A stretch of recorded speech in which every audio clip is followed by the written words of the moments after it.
Un saludo para todas, todos y todos que nos sintonizan en este espacio del programa de Sociología, programa que está integrado dentro de la Escuela de Ciencias Sociales, Artes y Humanidades. Y el día de hoy conversaremos con la profesora Verónica Gutiérrez Bermejo, que nos acompaña desde Chile. Ella es una persona principal dentro del proceso contemporáneo político chileno. Ella es socióloga, es investigadora y experta en género, dirige el Departamento de Género en la Gran Logia Femenina de Chile. También ha sido constituyente en el proceso contemporáneo de la constituyente chilena y también ha trabajado en distintas instituciones del gobierno chileno con estos temas referentes al género. El día de hoy conversaremos en este espacio, muy brevemente, sobre el momento contemporáneo de Chile, el proceso constituyente y todos estos temas de coyuntura que son de interés para la población colombiana, para conocer un poco, en comparación, este proceso que está ocurriendo. Un saludo, profesora. Muchas gracias. Feliz de estar aquí, emocionada, contenta y abierta a compartir todo lo que sé con todos ustedes.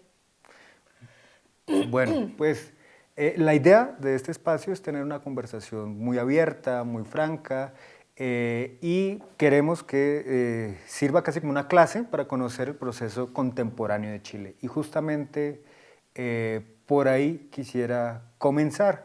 Cuéntanos un poco de qué es lo que ha ocurrido en Chile desde que empezó esto que llaman el estallido, cuál es todo este proceso que ha ocurrido, cómo ha sido este advenimiento de la izquierda, pero cuéntanos un poco sobre esa coyuntura. Bueno, para explicar bien la coyuntura y explicar bien el estallido, algo que en general las élites de ninguna área las vieron venir, habría que remontarse al proceso de salida de la dictadura. Chile vivió, ustedes saben, una dictadura de 16 años, un proceso de una violencia refundacional inédita en la historia de Chile. Chile ha tenido historias de violencia. Somos una democracia que ha estado matizada, pero lo que se vivió entre el 73 y el 89 no tiene parangón, porque no solamente fue el tema de la represión, sino que además hubo un proceso refundacional del país, o sea, fue una violencia de exterminio físico de las personas, de los partidos políticos, de las organizaciones y de la forma de funcionamiento social que había tenido Chile durante toda la primera mitad y gran parte de la segunda mitad del siglo XX. A partir de ahí se instaura un Estado neoliberal y una economía neoliberal abierta, salvaje, sin bordes, el único caso en general en el mundo en que el modelo se instaura químicamente puro.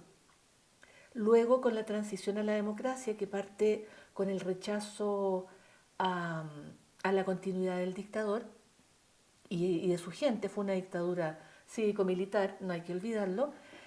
En el proceso de transición se suaviza el modelo, se abren instancias políticas y se elitiza la política. Y se va generando un proceso en que los movimientos sociales y la masa social que se movilizó para derrocar a la dictadura va quedando fuera de las esferas de poder y de decisión y es cooptada de distintas maneras por un sistema económico y social neoliberal. Y eso que en un principio parece muy atractivo porque da acceso, créditos y qué sé yo, al pasar de las décadas va mostrando sus límites y va mostrando lo que significa finalmente para la población media del país, que es una vida de una precariedad gigantesca, con niveles de endeudamiento muy grandes y sin ninguna seguridad social que permita abordar los eventos que toda familia tiene que vivir. Enfermedades, estudios, etcétera, etcétera. Y se va gestando un malestar y durante varios años, incluso en el estudio, el informe de desarrollo humano, del índice de desarrollo humano del PNUD, se hace evidente el malestar y se habla incluso en uno de esta dicotomía entre una modernización exitosa en términos de cifras y un malestar social que está ahí, sin mucha forma, y eso es finalmente lo que aflora a raíz de un evento muy pequeño, que es el aumento en 30 pesos de la locomoción pública, pero es la gota que rebalsa el vaso, básicamente.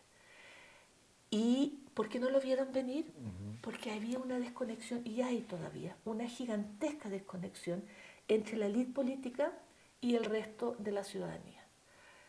Cuando la política se comienza a elitizar durante la transición y los partidos políticos pierden el nexo con la ciudadanía, ocurre este fenómeno, que no saben leer las señales y consideran y evalúan que pueden manejar las situaciones más o menos bien. Además, yo creo que honestamente muchos políticos creen que no hay tantos motivos para enojo, porque no saben cómo vive la gente.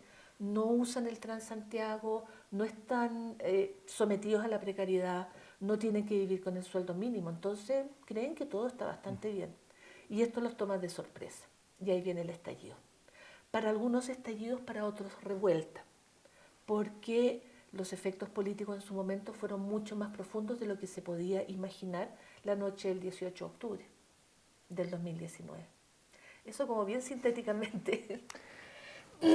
Bueno, es muy interesante lo que señalas porque creo que es una constante en las democracias de América Latina y creo que en el de los sistemas democráticos de Occidente esa desconexión entre las élites y la ciudadanía, ¿no? Que es algo que está generando esa desafección Sí. hacia la democracia. Y pareciera o podría decirse que una de las respuestas que se dio socialmente fue la convocatoria de una constituyente, ¿no? Como una manera de reformular el pacto político y social y buscar esta conexión. Pero cuéntenos un poco de cómo deviene el proceso, qué ocurrió en este proceso inicial, como a quienes no conocemos qué ocurrió y cómo funcionó esta constituyente convocada. Bueno, en el proceso del estallido social, en algún momento queda en peligro la institucionalidad política que ha funcionado. Básicamente, bueno, la legitimidad de la presidencia, encabezada en ese momento por el empresario Sebastián Piñera, llega a niveles ridículos, ¿cierto? Llega a un porcentaje de aprobación cercano al 9%. Había un chiste en Chile, el diezmo a la iglesia es del 1%, entonces mucha gente decía, cuando llega al 1% se lo regalamos a la iglesia, y listo. Pero también el desprestigio de las instituciones como diputados, senadores, de la Cámara, digamos, del Senado, es muy grande. Hay instituciones en Chile que a lo largo de estos 30 años cayeron en un enorme desprestigio, que eran instituciones que sostenían moralmente la República y la ciudadanía. Por ejemplo, la Iglesia, producto de los casos de pedofilia y de abusos sistemáticos y de encubrimiento. Uno.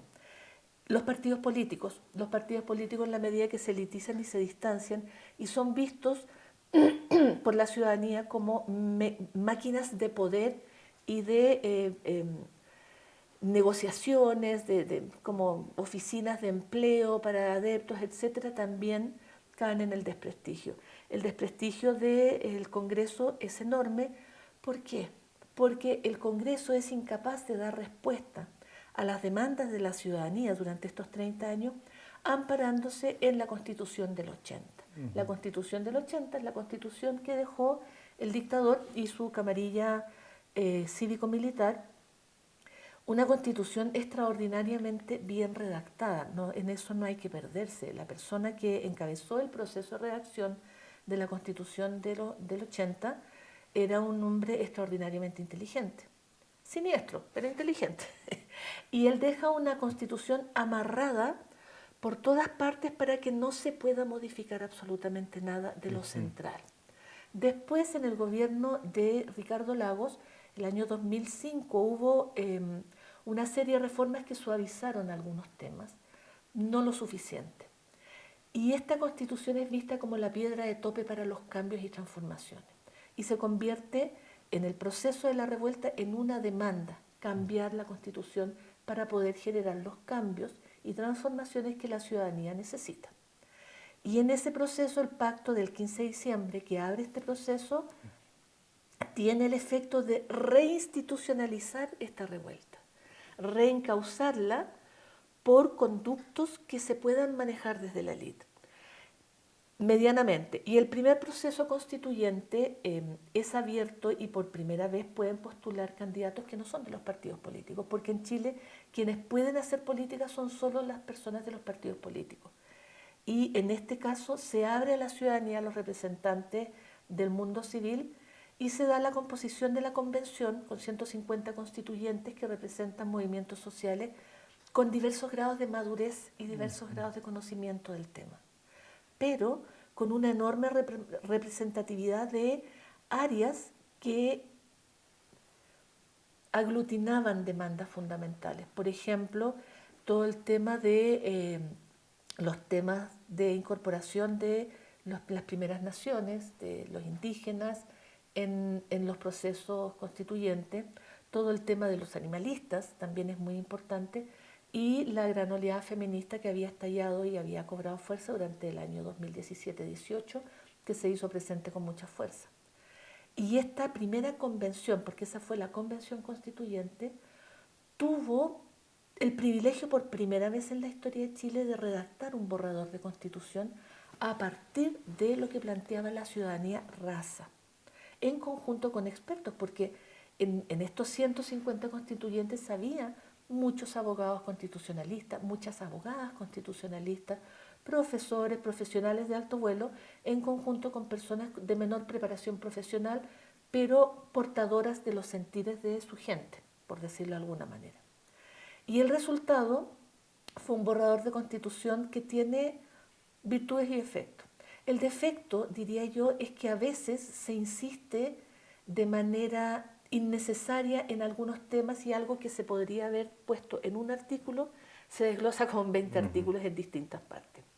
Pero la gran belleza de ese borrador es que es una constitución feminista en el sentido de promover la incorporación de las mujeres en todas las áreas de la vida pública y garantizar el derecho y garantizar el espacio, garantizar la paridad, garantizar la igualdad sustantiva, garantizar que el Estado sea promotor y responsable, no irresponsable, de una vida libre de violencia para mujeres, niñas y adolescentes, garantizar el respeto a todas las diversidades sexuales, por el lado de los pueblos indígenas su incorporación, la reivindicación de su cultura, de su lengua, de sus derechos sociales, económicos, culturales, y por el lado de todo el sentir de los jóvenes animalistas también se incorpora. Eso queda plasmado en este borrador. ¿Cuál fue una de las grandes dificultades? Esta convención funciona en un ambiente completamente hostil. No hay que olvidar que en Chile los medios de comunicación están completamente cooptados por el sector del empresariado y los grupos de derecha, desde siempre, desde toda la transición ha sido así. Por lo tanto, la posibilidad de difundir por los canales masivos los contenidos y los procesos fue muy precario. Se llenó de fake news, hubo una cantidad de distorsiones en noticias profundamente lesivas a la integridad y a la honra de los constituyentes, que se difundieron y después se desmintieron, pero ya estaba instalado el daño. Hubo un ataque muy racista de sectores de la sociedad chilena, por ejemplo, a la primera presidenta de la Convención Constituyente, la académica Elisa Loncón, que ella es representante del pueblo mapuche, una académica de vuelo mundial, pero fue tratada de todo. Y por otra parte, el gobierno de Sebastián Piñera, que saboteó la instalación de la convención de manera abierta, negando recursos, negando espacio, negando todo lo que necesitaba una convención para funcionar, simplemente el espacio, los computadores, garantizar que hubiera un mínimo de alimentación diaria. Todo eso fue muy problemático. Solamente se instaló cuando la Universidad de Chile ofreció el espacio abiertamente. Pero fue un proceso complejo. Y por otra parte, que era lo que te decía, también hubo sectores que tuvieron falta de madurez. Y eso también, en un proceso tan delicado, tuvo un efecto negativo. Finalmente el resultado lo conocemos, el rechazo fue gigantesco, el desconocimiento que hasta el día de hoy tienen las personas de lo que realmente planteaba la Constitución es enorme. Pero eso nos lleva a una vuelta a la reinstitucionalización del proceso, porque la convención estaba abierta a representantes de los sectores sociales y de los movimientos sociales. El segundo proceso es exclusivamente manejado desde el mundo político. El Congreso define un equipo de expertos que redactan una primera propuesta, la tratan de hacer lo más amplia posible en términos de los políticos, no de los movimientos sociales, que además quedaron muy desprestigiados con el primer proceso. Y este borrador se abre a recibir indicaciones, propuestas, etcétera, y ahí fue mi participación. Yo representé a la Gran Logia Femenina de Chile en una exposición frente al Comité Constituyente acerca de los derechos sexuales y reproductivos y los derechos de género dentro de la Constitución. Después se recoge todo eso y se vuelve a organizar y viene la votación de las enmiendas. Ahora, ¿qué ocurre en Chile? Que el grupo de políticos que queda a cargo de la redacción definitiva está completamente monopolizada por el sector de ultraderecha, que son los republicanos, el Partido Republicano, que busca, el Partido Republicano de partida se opuso siempre al todo el proceso. Siempre postuló a que había que mantener la constitución del dictador. Pero, teniendo en sus manos la posibilidad de redactar la constitución, redactan una constitución a su imagen y semejanza, con la eliminación total de los derechos de las mujeres, o sea, los animalistas ni hablar, indígenas tampoco, y volviendo a foja cero una serie de avances sociales, políticos y económicos que ha tenido nuestra democracia en los últimos 30 años. Y es lo que se está votando ahora. Las enmiendas que finalmente van a dar el resultado, el corpus de la Constitución que se va a votar en un tiempo más. Esto cae en una sociedad completamente agotada. Primero por el proceso de la revuelta o del estallido, después por todos los efectos del COVID, y que ya no quiere saber nada. Y que lo que va sabiendo es que le van a quitar derechos y que vamos a volver básicamente a la misma situación de todos nuestros derechos que existía a principios del siglo XX, un poquito más allá. Entonces, las proyecciones actuales son que el rechazo va a ser masivo nuevamente. ¿Y qué es lo que va a quedar? Va a quedar la Constitución del 80, es decir, volvemos a foja cero. Muy interesante, muy amplio, y de lo que has señalado se desprenden un montón de preguntas para realizar. Una que quisiera, digamos, como aprovechar el espacio que tenemos es, señalabas digamos, esta emergencia de los movimientos sociales en el primer proceso constituyente, ¿no? Con distintos grados de consolidación, sí, de sus propuestas y de apertura a la discusión pública y de conocimiento, digamos, del paso de la esfera pública a la esfera institucional, ¿no? Pero hay un fenómeno particular que puede observarse desde todo el estallido y de la constituyente, y es un fenómeno que se viene consolidando en el sur del continente, y es esta potencia del movimiento feminista, ¿no? Y el movimiento de mujeres. Sí. Cuéntanos un poco de cuáles son para ti digamos, las razones por las cuales hay esta emergencia de esa potencia como actor político, y más o menos cuáles fueron, digamos, los logros que intentaron plasmar en la Constitución, que ya lo has plasmado de manera general, y continuando con eso, la reacción de los actores políticos a la emergencia de este nuevo actor. Bueno, interesante pregunta. Yo, para no remontar demasiado atrás, sí quiero hacer la precisión de que la identidad de las mujeres en Chile es bastante particular.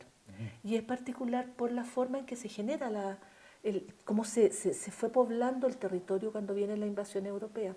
Chile no fue un virreinato, Chile fue una capitanía general, porque era un territorio que estaba poblado por una etnia, por un grupo muy guerrero, que defendió su territorio durante 500 años y que lo sigue defendiendo al día de hoy.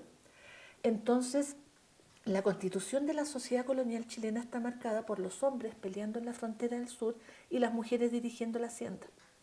A pesar de todo lo patriarcal que era la sociedad española y la sociedad colonial, las mujeres en Chile tenían un lugar de importancia que podía ser reconocido o no, pero funcionaba en la práctica. Eso genera una identidad femenina bastante particular y bastante fuerte, que si bien acepta mucho del patriarcado durante mucho tiempo, siempre está bastante consciente de su fuerza. Durante el siglo XX tenemos tres oleadas, o sea, entre el siglo XX y lo que llevamos del XXI tenemos tres oleadas feministas muy importantes. La primera tiene que ver con la defensa de las condiciones de vida de las mujeres trabajadoras a principios de siglo y que se entronca con la lucha por el sufragio, porque nosotras podíamos conducir la hacienda pero no podíamos tomar ninguna decisión.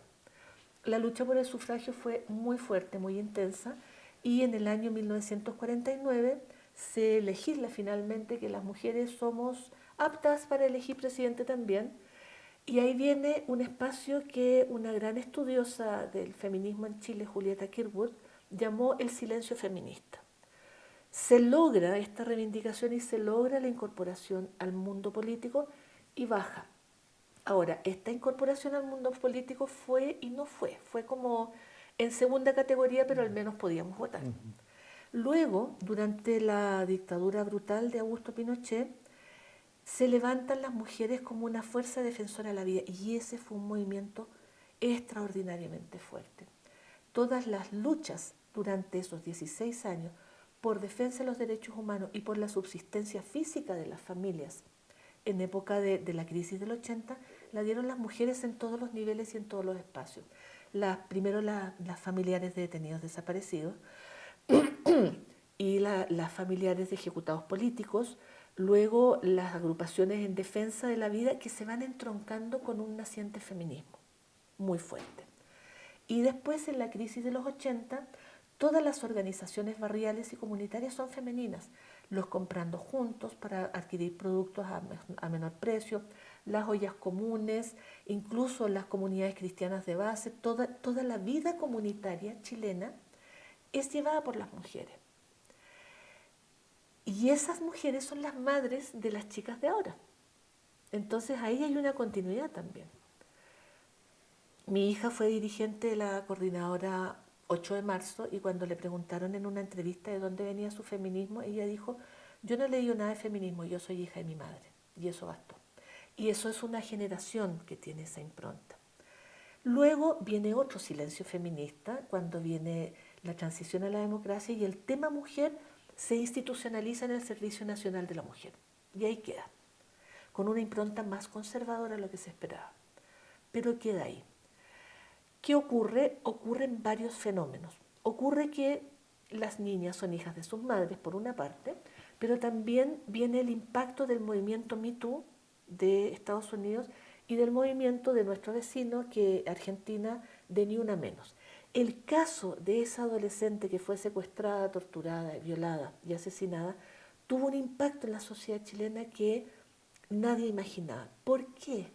Porque entró en diálogo con las experiencias de las mujeres, entró en diálogo con la violencia institucional y con la violencia social contra las mujeres. Hubo un caso en Chile que fue el caso de Nabila Rifo, una mujer que fue brutalmente golpeada por su pareja y que la dejó moribunda y le arrancó los ojos.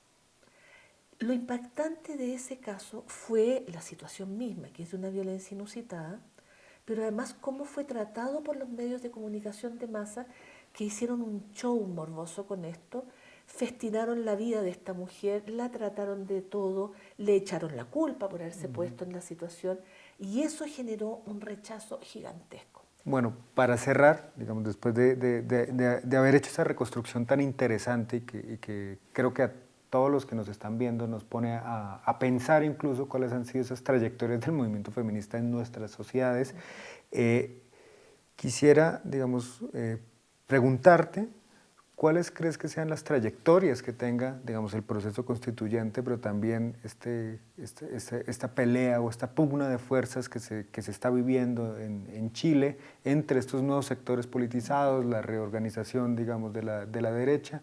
¿Qué puedes leer y qué podemos sacar de ahí en general para la democracia latinoamericana? Yo creo que podemos ir como por áreas.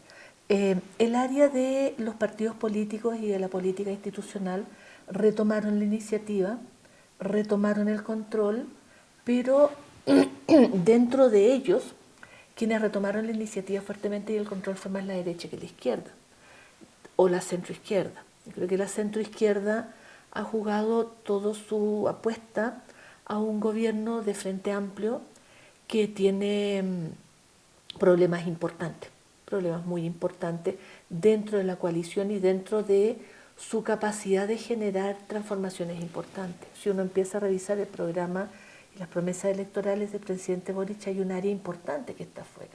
Hubo cosas que se suponía que no iban a pasar y sí pasaron, como la firma del TTP-11, que fue así entre medio. Y, por ejemplo, la reformulación de la institución de Carabineros de Chile, que estuvo a la cabeza de la brutal represión de la revuelta, con la política masiva de cegar a los manifestantes, no se transformó. Esa transformación después se habló de modernización y terminó en aumentar el presupuesto, entregar más armas, entregar más equipamiento, hacer un perdonazo general, y eso se va sumando a una frustración ambiente. Yo creo que estamos en una situación muy similar en términos de este malestar vago que había anteriormente. Tenemos eso por el lado de la política.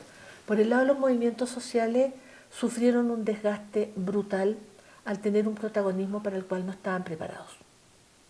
Y eso significó un desprestigio de muchos movimientos y un agotamiento de otros. El movimiento de mujeres, si bien está cansado, yo creo que está profundamente legitimado, escapa de esa norma. Ese es un movimiento que es respetado, que tiene un lugar tanto en la práctica como en el imaginario ciudadano de nuestro país, de Chile, y es un movimiento que hay que observar con atención. Su tarea pendiente es ligarse con el territorio, es abandonar, o no necesariamente abandonar, es dejar de ser exclusivamente un movimiento de discurso academicista, que es importante y que trae elementos, pero que es insuficiente, y bajar a la realidad. Uno no saca nada con ir a un territorio de pobreza y decirle a la señora: me duele tu situación precarizada. ¿Por qué le importa un rábano eso? Sino que a ella le interesa: mira, yo empatizo contigo, te ayudo a organizar, promuevo esto, genero alianzas, genero fraternidad, genero potencia desde ahí. Y ese es el desafío. Y yo creo que lo van a tomar. Yo creo que eso se va a dar en su momento. Está en ciernes en este momento. Económicamente estamos en una situación compleja en donde el discurso oficial es que no hay problemas y la realidad es que hay una inflación que sigue, que crece, frente a un mundo laboral que a la vuelta de la pandemia se encuentra con un problema de remuneraciones y de puestos mucho mayor que el que existía anteriormente. El objetivo de la OIT del empleo decente es absolutamente imposible en Chile en este momento. Los empleos son precarios y son muy, muy, muy mal pagados. Nosotros vivimos en una sociedad que es muy cara y en donde los sueldos son muy bajos. Entonces eso es una bomba de tiempo. Mi impresión es que efectivamente se va a rechazar esta constitución, que vamos a volver a foja cero y que va a pasar un tiempo antes de que esto vuelva a estallar. Pero me preocupa lo que pase para adelante si es que no hay un esfuerzo por distintos sectores políticos y por distintas organizaciones sociales de generar proyectos viables de sociedad, de encuentro, de debate, de proyecto de cómo queremos vivir, cuál es el país que queremos y cómo queremos construirlo en conjunto, qué estamos dispuestos a negociar y qué no, cuáles son nuestros irrenunciables económicos, éticos, de derechos humanos, etc. Estamos en un compás de espera, está abierto, eso es. Bueno, pues muchas gracias por el espacio, muchas gracias por esta lección y esta conversación que nos has expuesto, y pues quedamos atentos a otros espacios para conversar. Y gracias al público que nos acompaña. Muchas gracias a usted, muchas gracias al público y acá estamos. Muchas gracias.